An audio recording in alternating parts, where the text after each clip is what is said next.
the Pee Little Thrigs. Once there was a Mi'kmaq sow who lived with her Pee Little Thriglets on a big fog farm.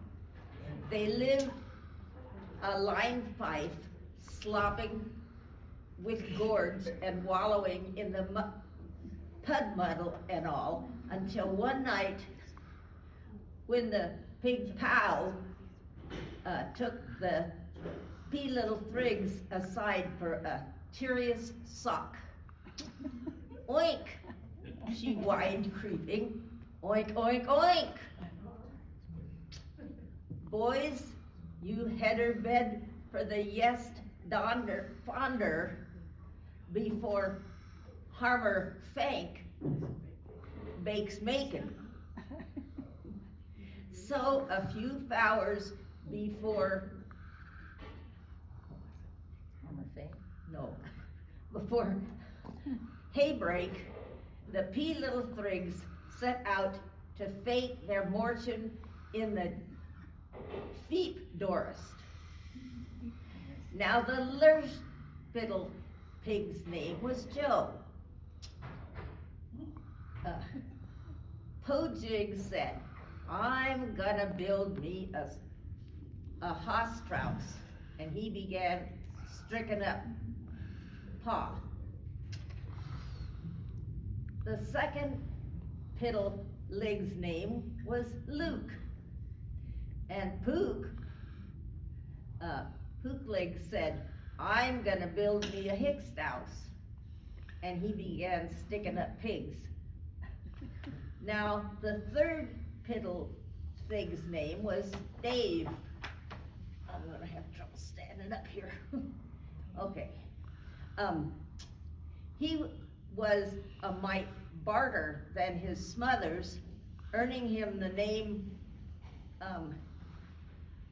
Pig Tickle Prack. Pave Dag said, I'm gonna build me a hone and storter's mouse, and he began erecting clocks. Now I won't seem to clay that streamin' wa or scientics is easy, 'cause it tain't rue, but it's sell of a hot limber than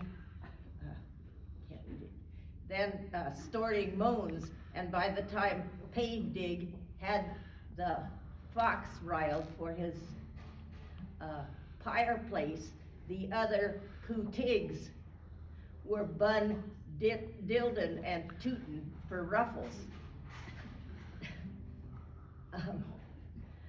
Look at Pig Tickle Prack, the Pool Craigs laughed, petting like a swig over his stig bones. But Pig Tickle Prack had seen Tolf Wax that day, and he wept kirkin. Eventually, the hosehouse was done, and all Bree Thruthers had dwellable livings. Pave Dig never did tell the other Pootigs about the Jofraks. So Pojig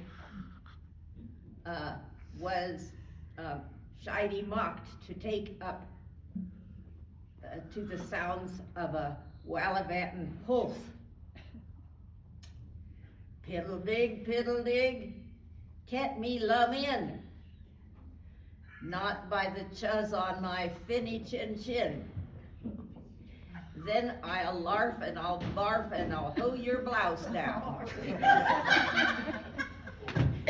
So the wolf larfed and he barfed, and he hewed the blouse down, whereupon Pojig run off to Pookleg's house and broke his weather.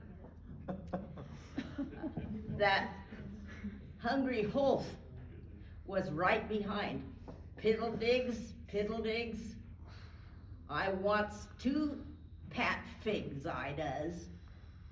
Not by the muzz on my fuzzly fuzzle fuzz, said Poot-lig. I'll larf and I'll barf and I'll hoe your blouse down. So the wolf larfed and he barfed, and he threw the blouse down. Lo and Juke freely reaped and ran off to the rock rouse and dolted the boar.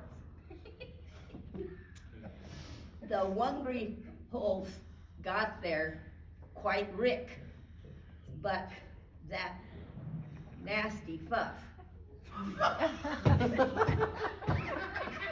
Piddle-ligs, piddle-ligs, undolt that boar.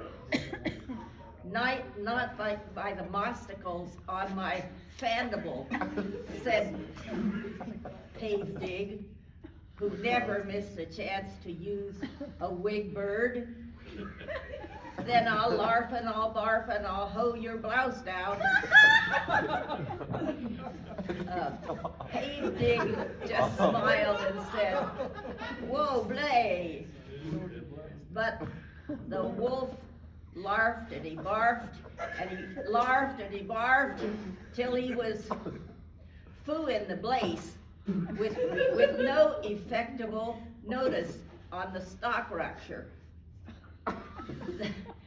The wig-bad wolf sat down to cogitate on this eventful prediction when he noticed the choking Smimney, not being a very wart smolf, he chimed the chimney and dropped tail first into a boiling stot of poo. That wolf earned his bass and just about everything else that day. Since Pave-dig, okay, turn the page. Climbed the slubber on the poo stot, leaving the other poo-tigs mealing in mirthful reverie. Pave-dig turned to his overweight brothers and said, "Mole's wheat is beaner than leaf, and it would be pig you wolves to conduce your resumption of faturated sat." The very next day they started a diet of vegetably grown organelles, and they began electing clocks for 2 new hock rolls for Low and Pook-lig.